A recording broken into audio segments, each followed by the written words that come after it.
What's up, you guys? We're back with another video. This one's actually an interesting one that I've seen a lot, and it's going to go for the Genesis. It also goes hand in hand with other cars as well, so I'll probably label the video a little bit off.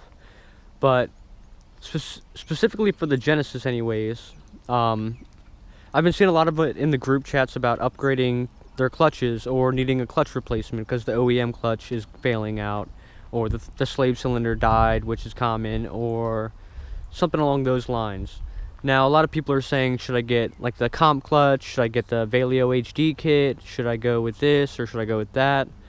Pros and cons. Obviously, the price on an aftermarket clutch kit is going to be significantly cheaper than an OEM unit. So, like with me, I replaced my clutch with the Stage 2 comp clutch, which is basically the Kevlar clutch disc, the pressure plate, and the lightweight single mass flywheel instead of Hyundai's dual mass flywheel, which a lot of manufacturers run dual mass, Volkswagen, Subaru, so on, which is where this video is going to kind of tie in hand in hand with other car manufacturers as well. A lot of people will get these cheaper clutches in the hopes that they just saved X amount of money and have an added benefit, but there is downsides as well.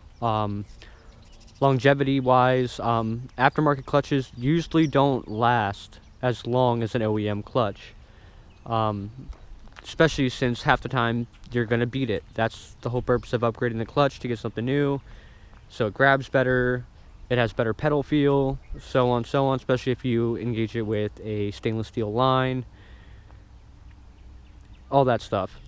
Now with the Genesis, I've seen a lot of times where guys will order the clutch and they'll be in the Facebook groups talking about it, and they don't really understand what they're getting into when they do it. They just think it's going to be just the swap, and that's it. I mean, overall, that's all it is. It's just, you know, a swap. But there is downsides, like I'm saying, and I'll show you in a second. So when the car actually gets warmed up, you won't really notice it too much. It'll sound pretty normal. Like, I'll start mine up and I'll let you guys hear it. Even from inside the car, all that good stuff. So this is, like I said, this is with a Stage 2 comp clutch with lightweight flywheel, a lightweight single mass flywheel, not the dual mass flywheel that comes on these. So, you know, sounds normal. You can hear the exhaust and everything. So the exhaust sounds pretty normal. Now, the thing is, once it starts getting warmed up enough, a lot of them will start to clutch chatter, which is, we can do it right now with the AC on, and I'm at 177 degrees with the oil temp. Everything's up to temp.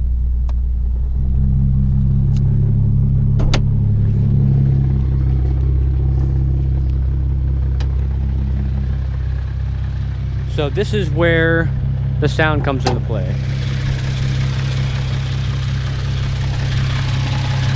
You'll hear it in the back. Like, you'll hear the injectors and all that stuff, all the normal stuff. But the clutch chatter is actually coming from the fact that you're kicking out that dual mass flywheel, which is absorbing most of the vibration, sounds, dampening, all that, and it's just transitioning the sound inside. It's transitioning that sound to the inside of the bell housing, which obviously it's like a giant, like a cone, so to speak. If you put a cone up to your mouth and you talk through it, it's going to be louder, and it echoes. So it's echoing on inside the trans bell housing, and then you can hear it on the inside of the car. Now, a lot of people think that it's bad or the car's breaking down. It's really not that bad, because I mean, you can shut it off just by pushing the clutch in. I mean, clutch is in.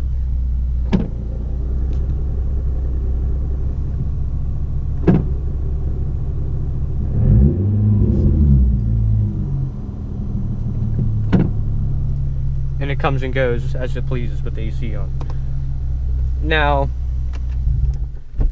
like I was saying with other cars though, it isn't just Hyundai related. I mean, Subarus get it, Volkswagens get it, pretty much anybody that usually switches from a dual mass to a solid mass flywheel will get it. Now there's really nothing you can do about it. I mean, you're kind of just trading off. So it's cheaper.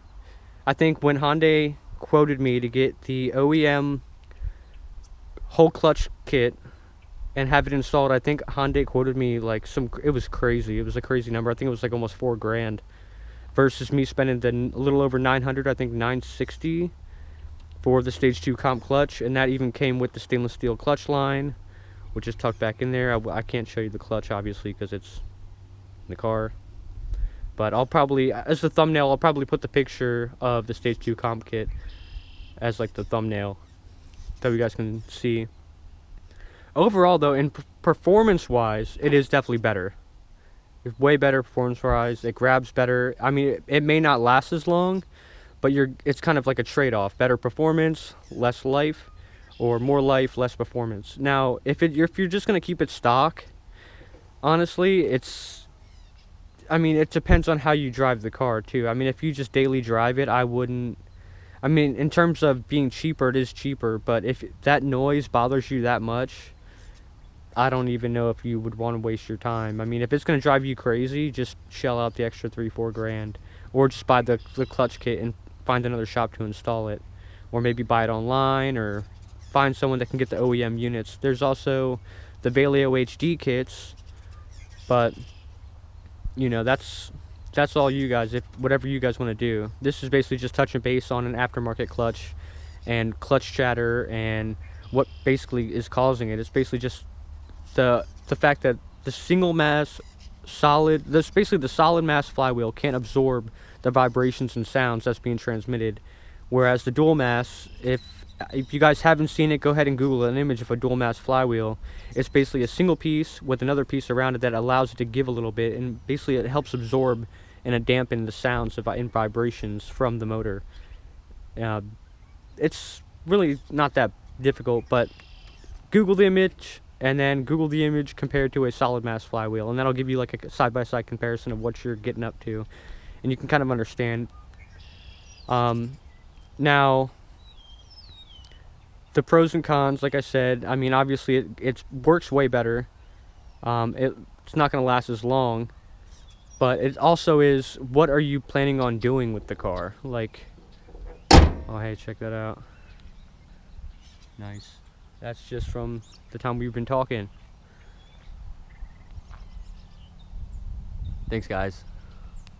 But so I mean, if you're just gonna drive the car as a daily driver, I wouldn't recommend, you know, if you don't want to deal with the sound, I wouldn't recommend jumping into, you know, something like that if you don't like that sound. Now, if you don't mind it and you just want the performance aspect for it, go for it.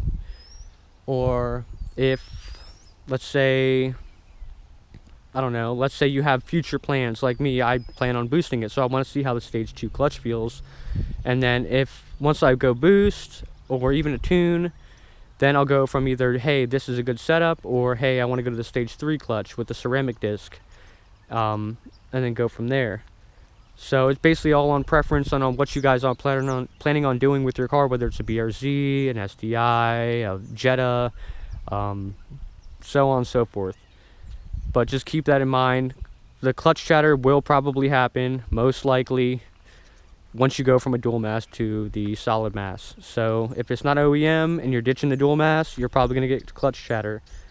So just throwing this video out there because I see it happen. I see people ask it all the time, and I'm in the Subaru groups, I'm in the Genesis groups, I'm in a couple other groups, and I see people do it all the time, and it's almost like clockwork. People will go from a stock car with the stock dual mass flywheel, the slave cylinder will die, or the clutch cylinder will die, and then they will replace the clutch, and then the next, like literally within that week, they'll be like, hey, I changed my clutch, what's going on with my car, because it's chattering like that. And honestly, it's nothing, you know, car related. It's just the fact that you've changed the characteristics now of how the trans is working. Not so much as gearing and, you know, so on and so forth, but that dampening. But that's going to be it for this video, guys. If you have any questions, drop them down in the comments below. If you're not subscribed to the channel, go ahead and subscribe to the channel. Obviously, I have the Genesis, and then I have the Subaru SVX as well. let me know what you guys' thoughts are on how this video went. And if you have any other further information on it, go ahead and drop it down so people can see it and, you know, like, not be paranoid about the fact that they think their motor's blowing up, or they think their trans is going out, or so on and so forth. All right? Thanks for watching, guys. Like always, if you're not, subscribe to the channel. And if you want to help me grow the channel, go ahead and share it out and let me know what you guys think. Thanks for watching. See you guys.